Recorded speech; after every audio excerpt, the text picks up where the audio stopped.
if the peak is worth reaching, the climb is going to be hard. I know you're ready to give up. I feel you. You're ready to give in. You're like, I've never gone through this before. Or maybe you're at the darkest point of your life and you're ready to give up. You're at a point in your life where you feel like it's do or die. You're going through so much pain. You're going through so much agony. You're ready to give up. You're ready to quit. Listen to me very carefully. You are a warrior. It is time for you to fight. The rewards of a disciplined life are great, but they're often delayed until some time in the future. The rewards for the lack of discipline are immediate, but they are minor in comparison to the immeasurable rewards of consistent self-discipline. An immediate reward for lack of discipline is a fun day at the beach. A future reward of discipline is owning the beach. For most, we choose today's pleasure rather than tomorrow's fortune. So how can you get rid of the easy distractions? How can you keep your mind on what you're trying to do? How can you keep an attitude of doing it all and doing it now? How can you make the choice of discipline over procrastination? How can you stay focused on your ambitions? You can keep your focus on your work. You can get it done today instead of tomorrow. You've got to really work on your consistent self-discipline on a daily basis, or you'll find yourself distracted.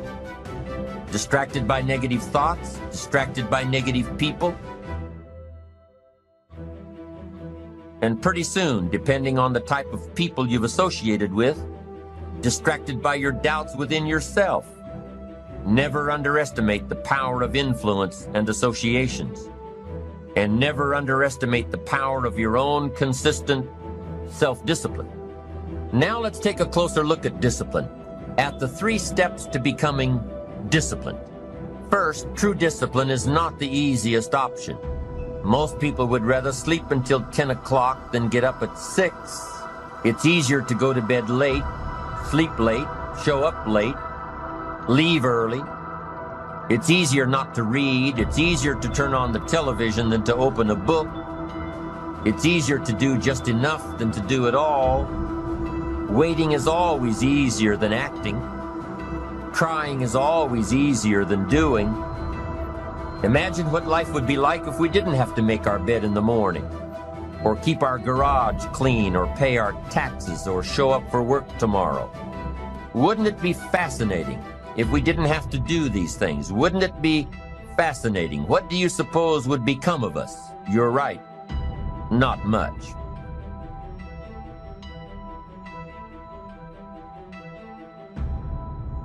The system we live in and contribute to is designed to make the easiest things in life the most unprofitable.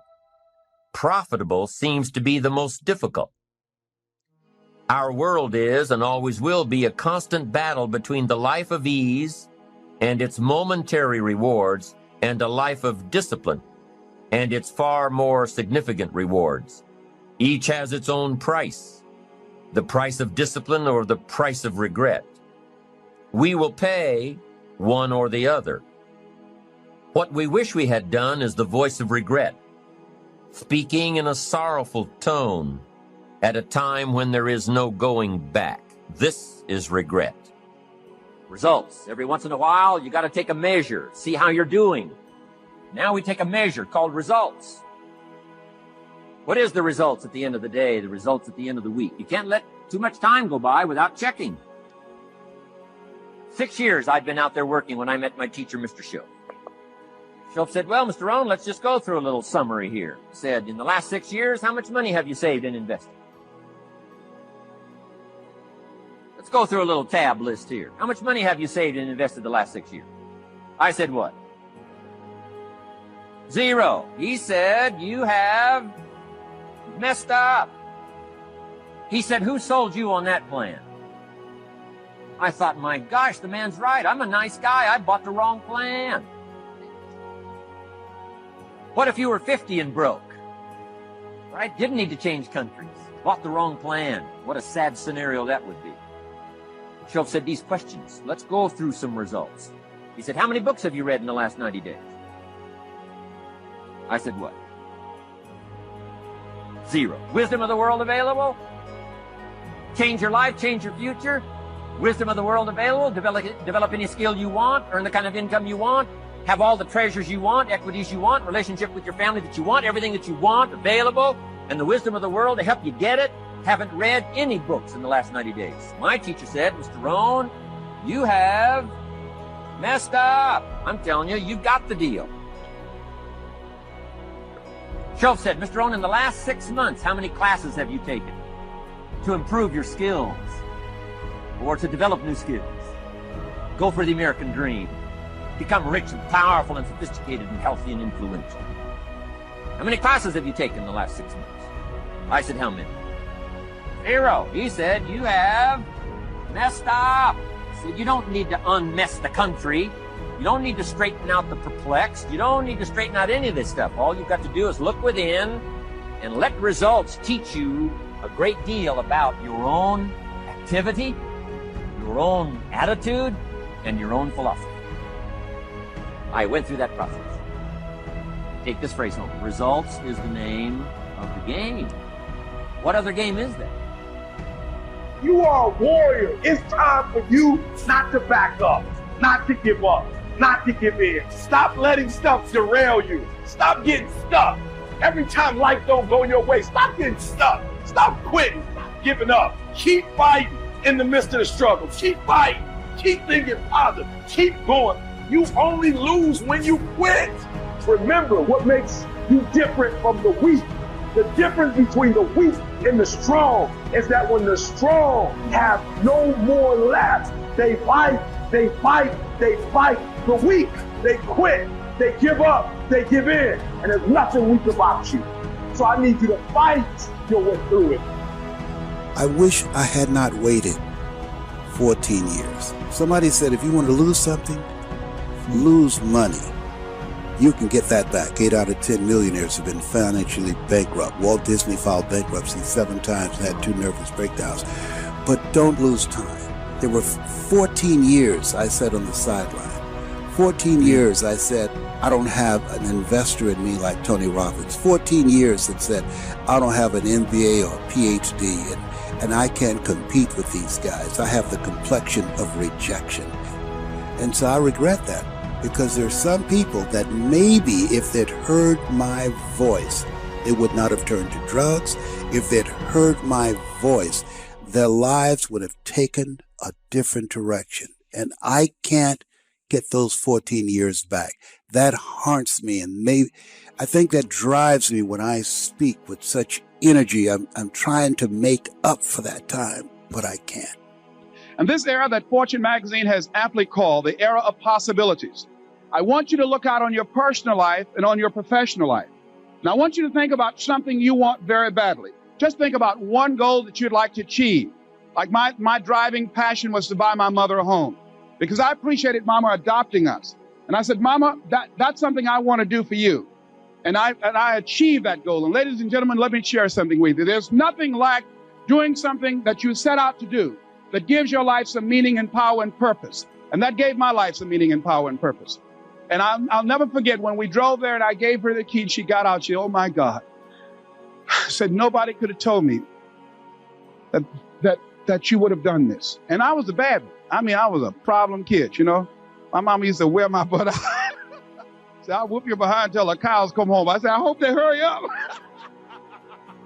But there was nothing like that achievement. Now, here's something I want you to do. Think about some goal you want to achieve.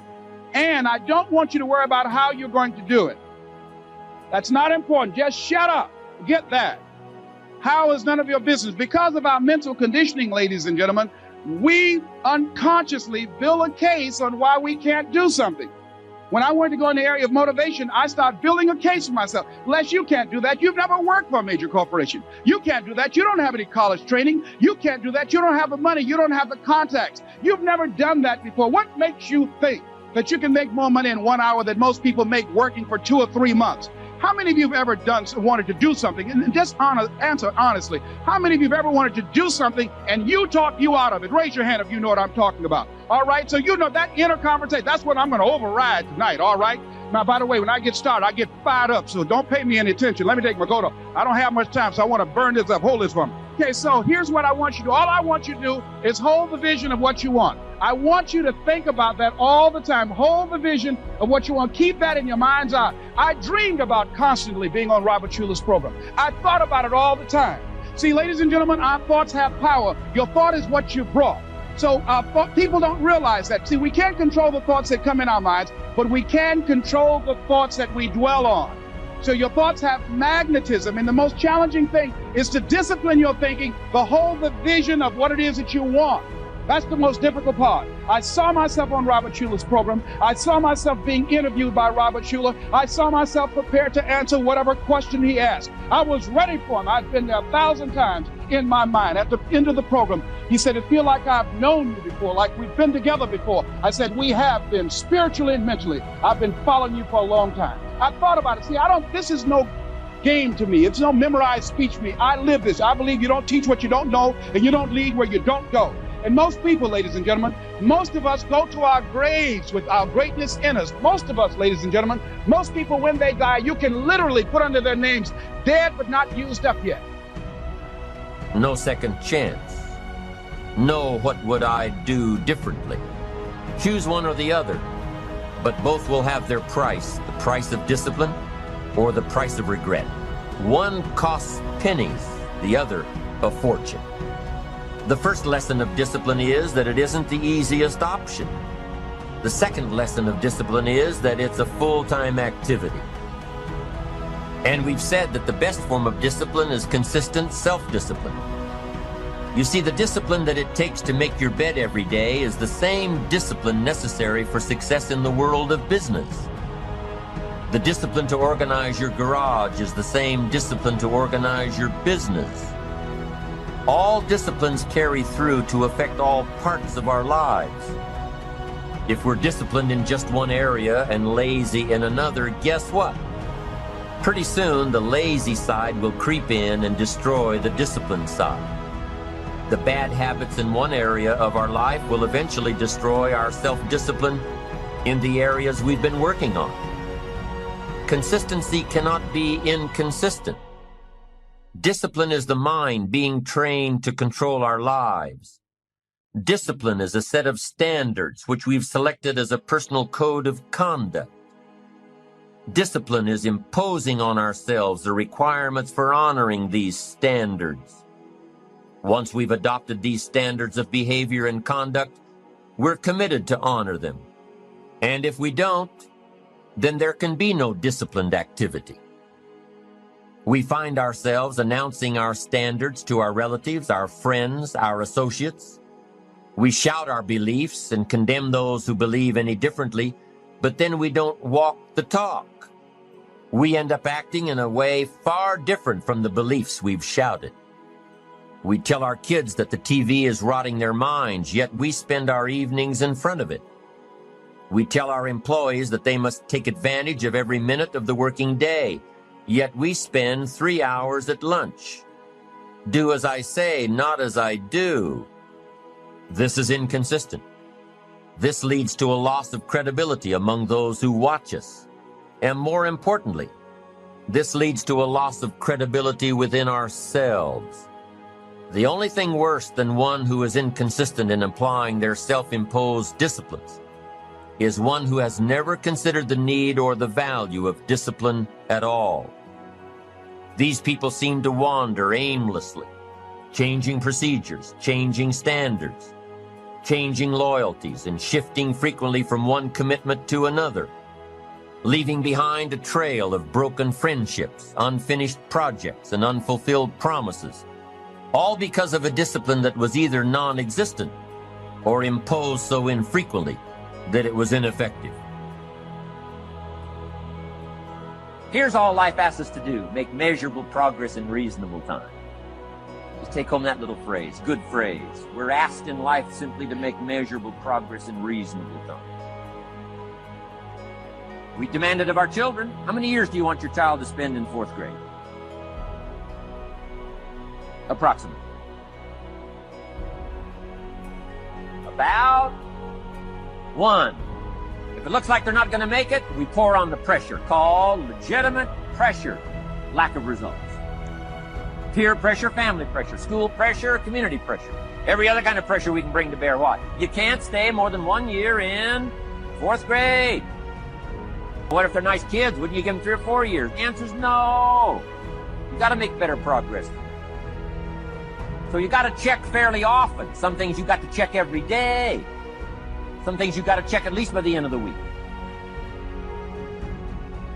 Salesman joins this little sales company. He's supposed to make 10 calls first week. Wouldn't it be legitimate? Call him in on Friday and say, John, what? How many calls? I mean, this stuff is simple. John says, well. Say, John, well won't fit in this little box here. Well.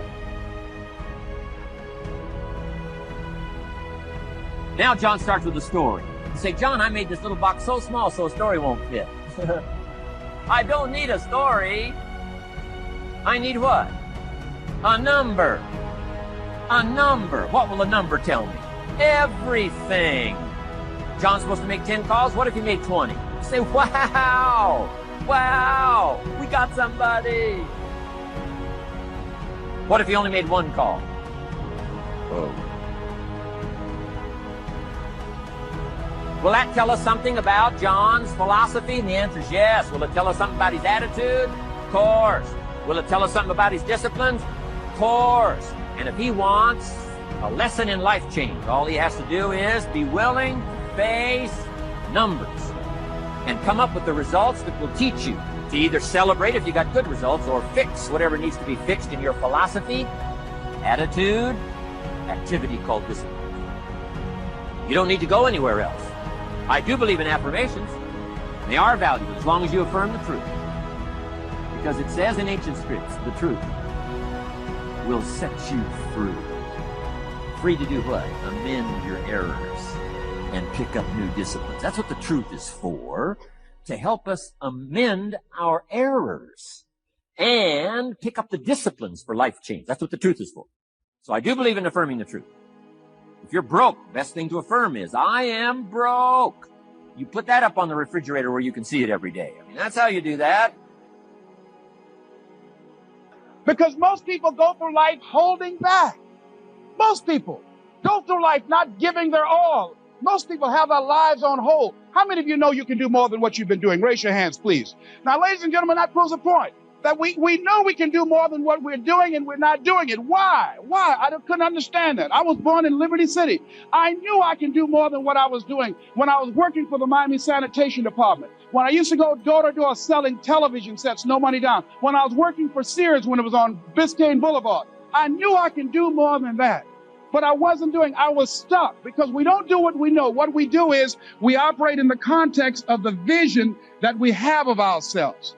See, I couldn't see how to do more. I knew I could do it, but I couldn't see it for me. I believed it. I didn't know it, because if I knew it, I would have been manifesting it. So therefore, hold the vision of what it is that you want. The next thing is that whatever it is that you want to do, ladies and gentlemen, here's something that's very key for you.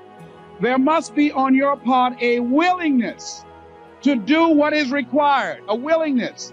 If there are 75 things to do to achieve your goal, if there's one thing on that list of 75 that you're not willing to do, I guarantee you that's the first thing that will come up for you and will kick your butt.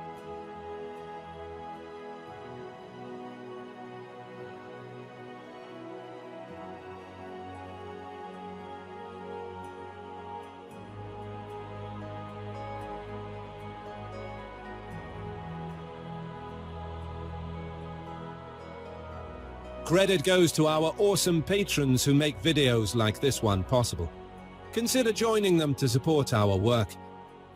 You can also support us by subscribing to our channel and clicking the bell button to get notified when our new videos are released.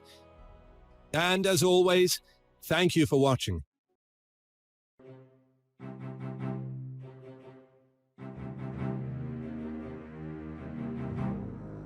It is with the mind that we serve the Lord. The mind is the battleground. It is the place where the greatest conflict is. There are more people in this room having trouble in their mind than there are people having trouble in their finances.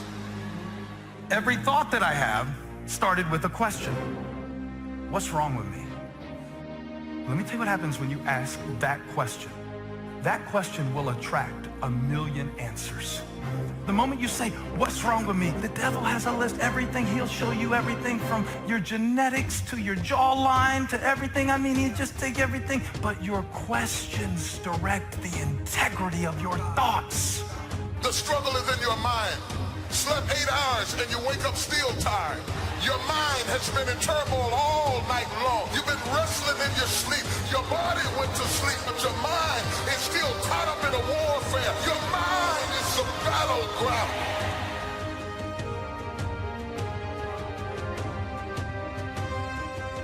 You think things are gonna just go your way? Well, they're not gonna just go your way. You gotta make them go your way. You think things are gonna just happen for you? Well, they're not just gonna happen for you. You gotta make them happen.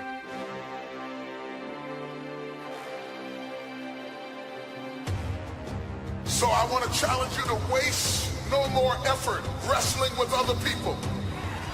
Your destiny, your future is not predicated on the decision of someone else. You're wasting too much of your life trying to change other people's mind about you. It doesn't matter what they think about you. God is not going to bless you by their opinion. God is going to bless you by how you see yourself.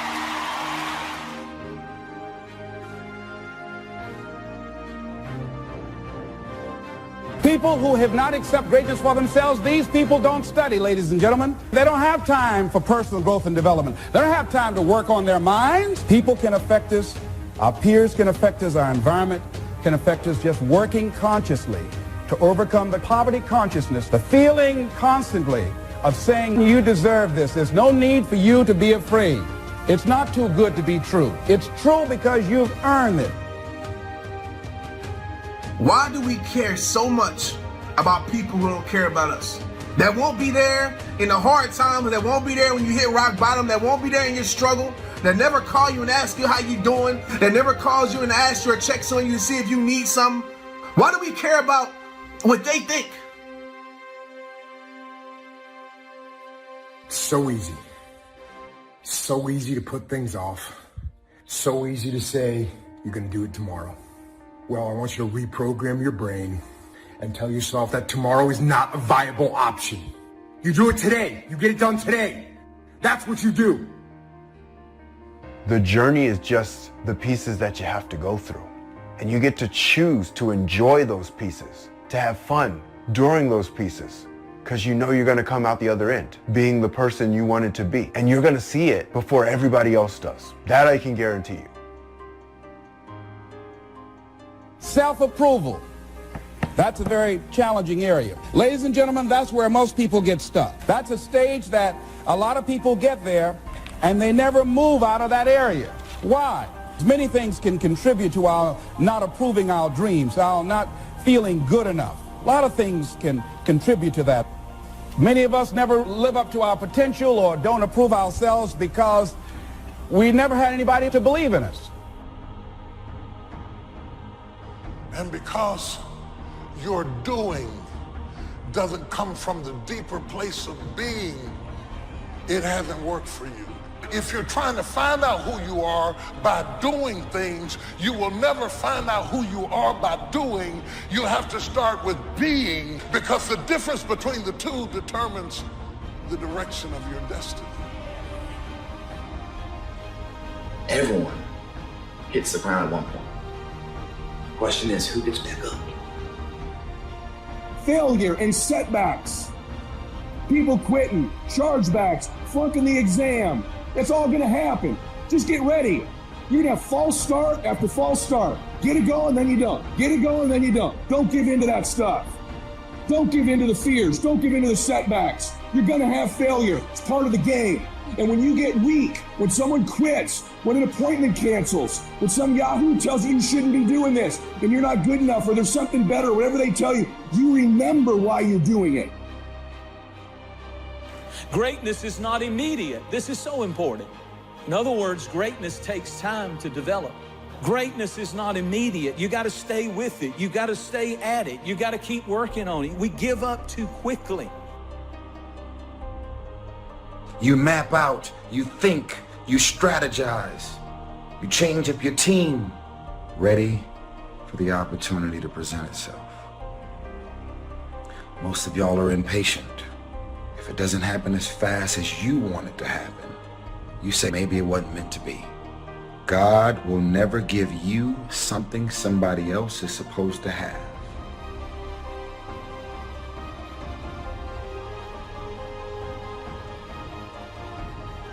I want you to write this down.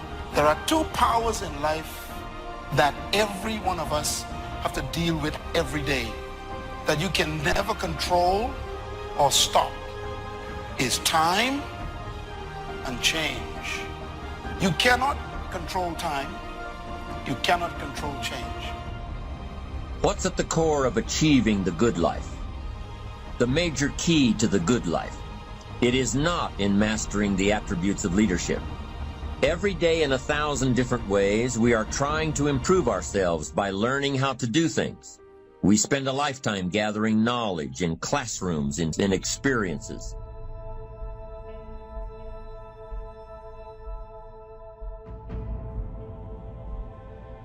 I need to embrace the suffering. You know, there's something powerful that once you just sort of embrace the fact that in order to achieve something big, you've got to get rid of these distractions. You're probably going to have some suffering to get there or some sacrifice to get there. And so once you've embraced and decided that this suffering, this sacrifice you're making is an indicator of progress. Suffering and sacrifice and hard work is an indication of progress towards our dreams.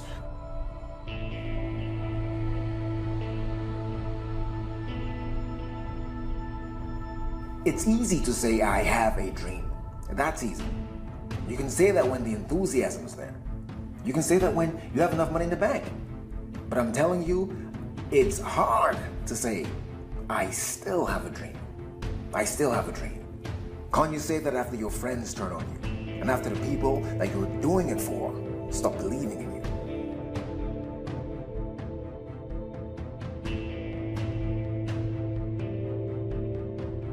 Discouragement is deadly. It can get you off track. When you have a setback and you get discouraged, you can get set on the shelf. We all get discouraged. It's powerful. It is universal. It involves everybody, and it is recurring. It doesn't just happen one time in your life. Many of us never ever discover our greatness because we become sidetracked by secondary activity. We start doing so many things, we just give our time away until we don't have any time for ourselves or any time to do the things that we want to do. I'm saying to you that one day you look around and there goes a year, there goes 2 years, there goes 3 years. So if there's something you want to do it now. A man's life consists in how he managed time and change. We become what we are as a result of how we use time and how we manage the changes in our lives. Our mind comes as standard equipment at birth, and things that are given to us for nothing we place little value on. Things that we pay money for, we value. The paradox is that exactly the reverse is true. Everything that's really worthwhile in life came to us free. Our mind, our body, our hopes, our dreams, our ambitions, our intelligence, all these priceless possessions are free. But the things that cost us money are actually very cheap and can be replaced at any time.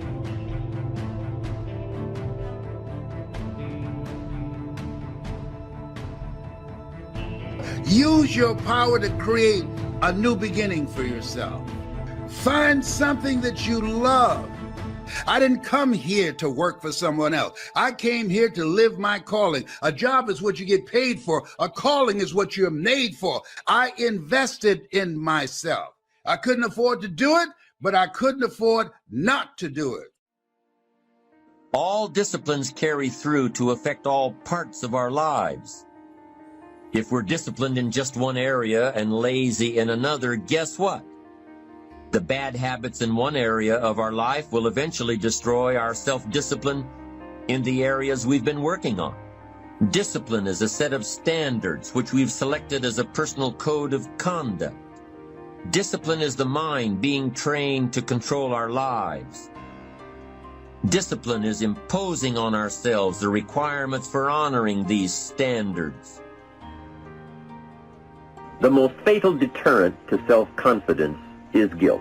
Not doing all you know how to do to the full extent of your present ability weakens the foundation for confidence. The biggest part of worry comes from the lack of this personal confidence. And lack of confidence comes from two major things. First, no goals or plans.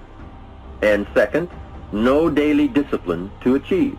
So listen to the voices of creative experience. Let nature, experience, wisdom speak to you and teach you. Remember, both opportunity and challenge await action.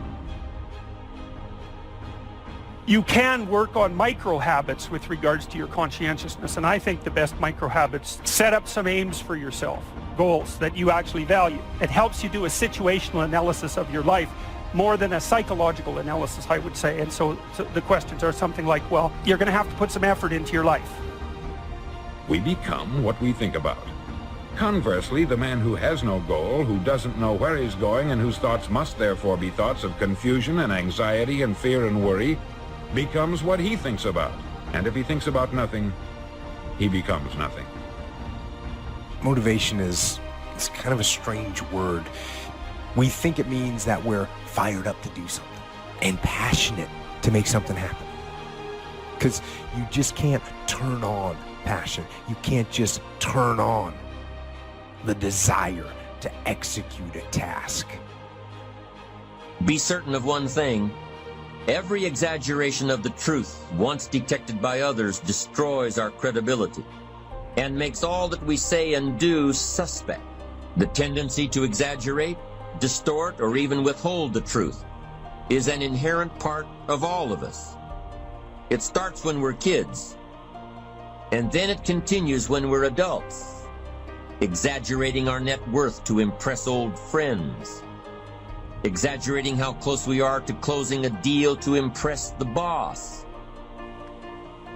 If you make it to the end of this video, I want you to write, I am determined to reach my goals. I am determined to reach my goals. See, your unwillingness to forgive another person is like you sipping the poison, waiting on them to die. Forgiveness is for you. You can't drive your car looking in the rearview mirror.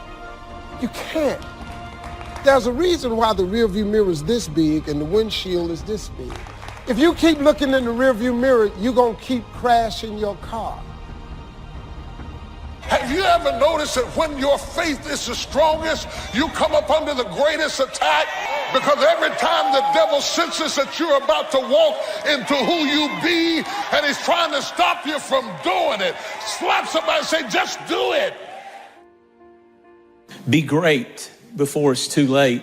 Being in a great house does not make you great. It's one thing to have great parents, but that doesn't make you great. And they said it's possible to be in a great house, but you not be great. So being in a great house does not ensure that you'll become great. How can you keep your mind on what you're trying to do? How can you make the choice of discipline over procrastination? How can you keep an attitude of doing it all and doing it now? How can you stay focused on your ambitions? You can keep your focus on your work, or you'll find yourself distracted. Distracted by negative thoughts, distracted by negative people, and pretty soon, depending on the type of people you've associated with, distracted by your doubts within yourself. Even when you face rejection, even when you face failure, you make a decision. I will remain in the grind. I'm not backing down. I'm called to make a difference. When we go around dwelling on these negative, defeated thoughts, we are sending poison down through our system. We are telling our command center, the mind, this incredible tool God's given us to release defeat, failure, mediocrity. I wish for you that you might develop a growing awareness of the world around you and your possibilities in it.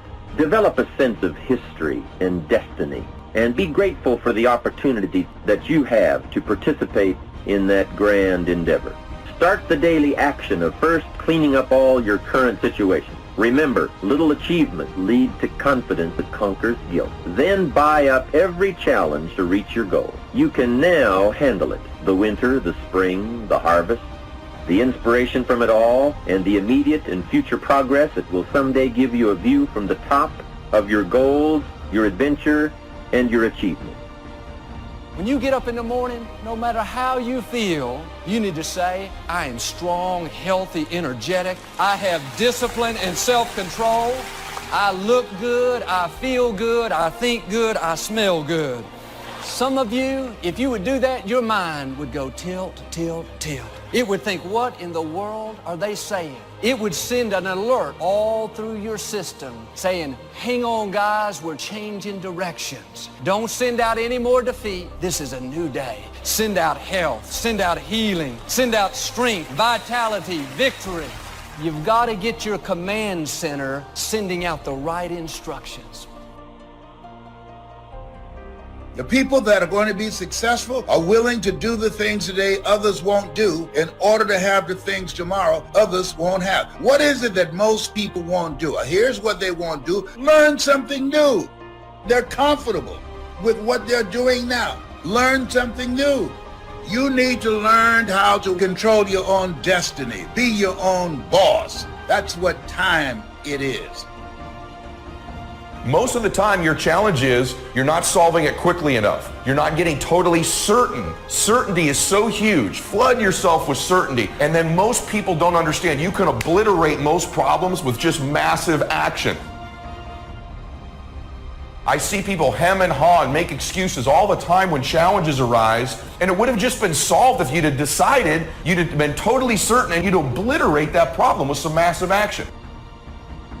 How great to have a mind to expand and a soul to nourish, to have hands that can feel, a heart that can experience, a soul that can soar, a mind that can inquire and learn, a body that can respond, to know love, sadness, hope, disappointment, accomplishment, failure, thrills, appreciation, wonder, frustration, confidence, courage, impatience, contentment, expectation, fulfillment, beauty, and harmony. To have all this happen to one is one thing. To know it is all happening is much more. What stress really is when a problem comes up is the fear of loss. And what you do is you begin to give this a disempowering meaning, and you begin to feel like you're going to lose something.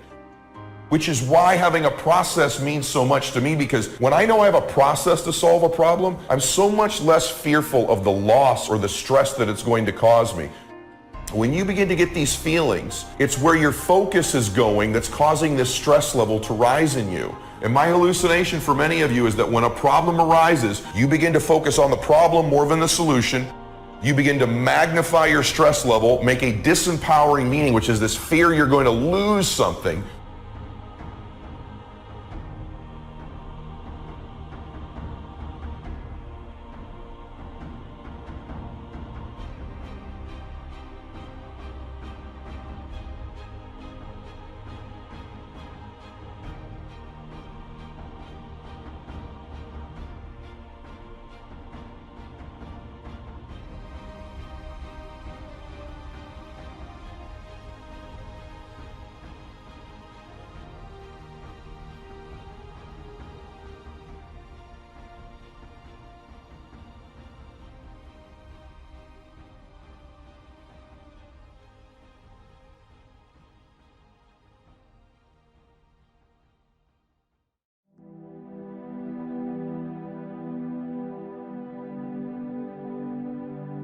Sometimes God will put an enemy in your life to keep you stirred up.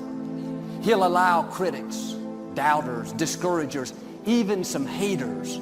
So when you feel tired and think you want to give up, you'll keep pressing forward, shaking it off, not because you feel like it, but because you don't want to give your enemies the joy of seeing you defeated. Not out of spite, not out of pride. God uses the negative to keep us stirred up. There is no worse feeling than that of invisibility. You know, when you are doing your very best and it goes unrecognized, it makes it kind of harder to want to keep doing it. And when you feel unseen, especially by the people whose attention and approval you crave the most, it can create a compulsion in your life to start doing things that are not even really consistent with your character in order to receive from people a confirmation that can be taken away just as easily as it was given. You are the company that you keep, meaning your circle of friends is an indication of who you actually are, who you are becoming. You show me your friends and I'll show you your future. Because it's just true. The people you surround yourself with are shaping your future. Someone say, check your circle. It's important who you are aligning yourself with. Walk with the wise and become wise. For a companion of fools suffers harm. That's good news. If you lack wisdom today, get around people that are wise. But look what the second part says. It says literally that a companion of fools suffers harm. Have you ever considered the reason why you're always hurt is because all of your friends are fools? Don't be fooled by all that fake love. Don't be fooled by their phony smiles, their hugs, their I love yous. Snakes in the grass slithering. I hear them coming a mile away. I can smell them, I can sniff them, I can see them, I can taste them. But some of you get blinded by them. Your so-called friends, your so-called homies, your so-called partners, your so-called girls, they there for you when everything's great. They're there for you when you ballin'. They're there for you when you rollin'. They're there for you when you got money. They're excited, girl, we gonna do this, man, bro, where we going tonight? The sad story is that when you up, they all riding with you. When you down, ain't nobody in the car but you. If you're a person where all your friends come to you with their problems, that's because they see something in you. You're more balanced and stable. But you gotta remember this old saying. If you're the smartest person in your group, you need a new group.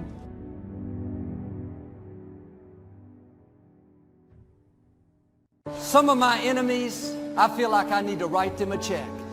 If they hadn't have been against me, I wouldn't have prayed so hard. If they hadn't have made fun, I would have given up sooner.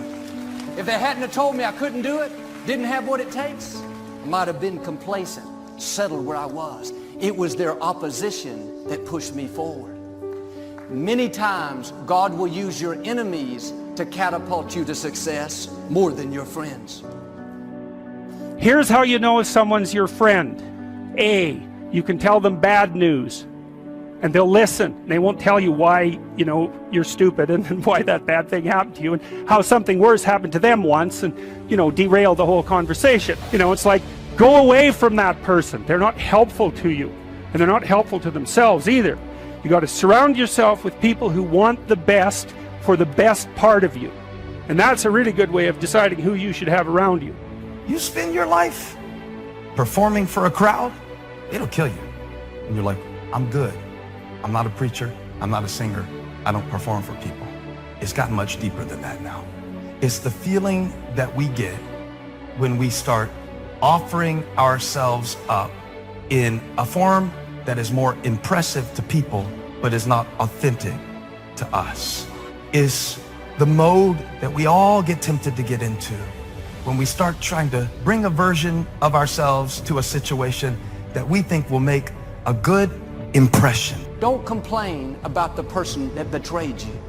If they walked away, they didn't set you back, they set you up for the fullness of your destiny. If they lied about you, tried to push you down, overlooked you, it may not have been fair.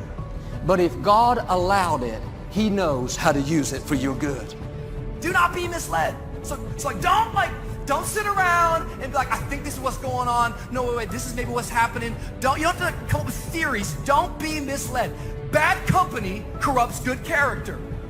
Have you ever stopped to consider the reason why you're never able to finish anything you start is not because you're not gifted. It's not because you're not talented. The reason why you can't finish it is because you lack character. Because every time you step out, you don't have the stuff it takes to finish. Yet the only way you're going to get rid of bad character is you're going to have to actually go ahead and get rid of bad company. The moment you remove bad company, you're going to start getting some good character. Somebody say, check your circle.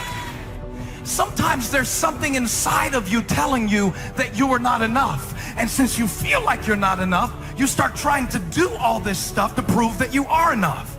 The problem is the people that you're trying to prove it to aren't even paying attention because they're so busy trying to prove to somebody else who isn't paying attention, to the other person. And now we're all posting and proving, but inside we're dying.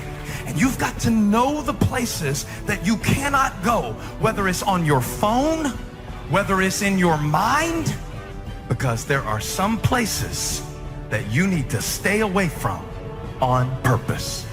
Because if you go, it's going to kill your joy, it's going to kill your contentment, it's going to kill your sanity, it's going to kill your peace. You've got to upgrade your friends. It ain't nothing bad, you just got to upgrade people in your life. But if you're the smartest person in your group, you need a new group. You cannot be the go-to person in the group. Don't worry about it. You have a gift. You solve problems all the time. You can earn a lot of money doing that. You know what people pay for in this country? They pay for expertise in this country. The moment you're an expert at something in America, you can make $1 million. All you gotta do is be an expert at one thing. I don't know how many different ways I can say this.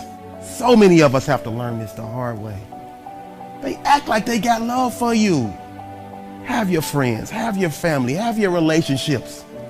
But make sure you pay close attention to the circle, to your company that you keep. Because when you need them the most, I promise you, they will turn your back on you. You need to find you a group of friends. And you need to know in your heart of hearts that if you down, they gonna pull you up. And if they down, you're gonna pull them up. That person that's holding you back, that person that's bringing you down, that person is you. Are you gonna say you wanna do something, do it for 2 weeks and then quit, like you did last year, like you did the year before last? You say you wanna lose weight, get in shape, get your business off the ground, and then turn around and party, get lit, drink alcohol, eat like crap, and continue to live below who you were created to be? Comfort zone is dangerous. When you're comfortable, you are at most danger. You should never feel comfortable. You should be happy and dissatisfied. For anybody ever tell you, hey look, you know what? Just be satisfied with what you got. Don't believe him. Get him away from you. Never be satisfied with what you got. Because the attempt to get more makes you into something better. All the time. You should double your business. Triple it. Make a declaration to yourself. Declare all-out war that you're going to get out of this rut. Decide today that you will no longer tolerate losing. You are going to be a winner. I don't negotiate with myself. I don't go, oh, wait, I'm not ready, or let me count to 10, or maybe I'll do it tomorrow. There's none of that shit with me. I say do. I'm not here to discuss this with my mind. And when I say jump, you fucking jump. Because when you get your blood pushing, when you push beyond what's comfortable, it develops this determination inside you, this sense of will. And when you do that regularly, you're going to have a different world. Be the hero of your own movie. If your life was a movie and it started now, what would the hero of your life's movie do right now? Do that. Do those things. Write down your goals. Write down things you want to improve. Write down things you won't tolerate from yourself. Write down things that you've done in the past that you never want to see yourself do again. And go forth from here as the hero of your own movie.